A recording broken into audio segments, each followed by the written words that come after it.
Boucher d'esprit de Father Alwyn. In India, if you don't find what you want, you will find a copy. Ce qui veut dire, en Inde, si vous ne trouvez pas ce que vous cherchez, vous en trouverez une copie.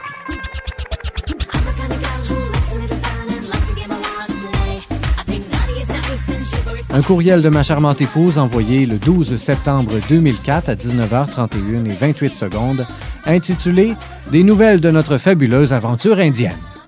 Allô les amis, saviez-vous que le slogan touristique de l'Inde, c'est « Incredible India ».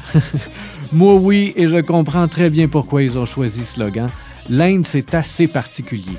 Ici, plusieurs vivent dans les rues. On peut voir des gens qui se font à manger sur les trottoirs, une femme qui donne le bain à son bébé au pied d'un chantier de construction, des gens qui dorment un peu partout. C'est juste normal ici.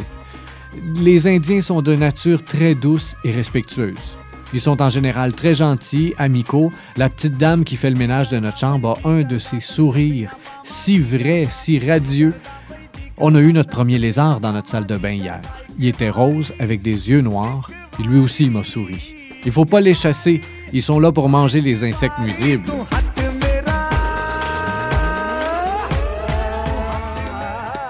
Lundi matin, on monte à Rishikesh, dans l'Himalaya. On va passer 1 mois et demi dans des ashrams. C'est des lieux de prière, un peu comme des monastères. Je sais pas si je pourrais vous écrire de là-bas. Si je vous écris pas d'ici le 20 octobre, ne soyez pas inquiets, c'est normal. D'accord, maman, Maryse? À bientôt, je vous serre tous dans mes bras, pas en même temps quand même, hein? Karine.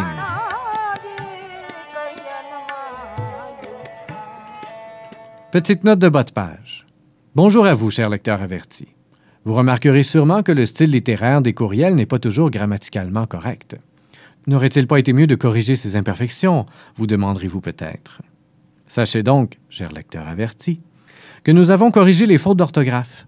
Toutefois, pour le reste, je vous offre volontairement la spontanéité des courriels écrits en vitesse dans un café Internet. Nous n'avions guère le loisir de nous relire, et ce pour 2 raisons. En Inde, parce que l'électricité pouvait manquer à tout instant, et en Europe, parce que notre budget ne nous permettait pas de flâner trop longtemps en arrière d'un clavier.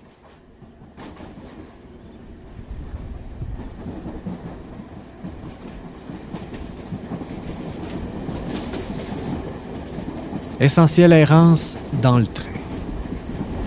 Depuis que nous avons quitté la gare de Delhi, nous traversons un océan de déchets, de baraques, de pauvres. La pauvreté humaine est laide. Devrais-je plutôt dire la pauvreté est laide? Hein? Pauvreté humaine, c'est un pléonasme. Avez-vous déjà vu un pauvre moineau? Non. La pauvreté, c'est une exclusivité de l'humanité. Par contre, d'autres facettes de notre vie sont tout à fait en accord avec le royaume animal. Par exemple, telle une nuée de sauterelles, nous avons la capacité de tout ravager sur notre passage. Ou encore, l'indifférence devant la souffrance, de même que le réflexe de sacrifier, d'abandonner, de manger ce qui est malade, vieux, blessé. Je pense au chevreuil poursuivi par les loups, à la fourmi bouffée par les fourmis.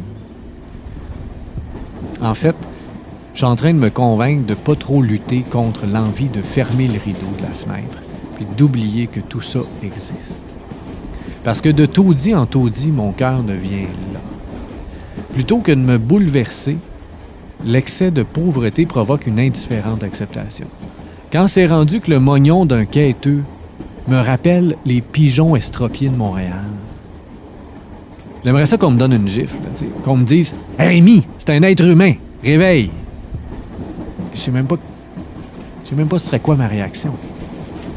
Pour l'instant, en tout cas, même les yeux grands ouverts, un rideau s'est fermé.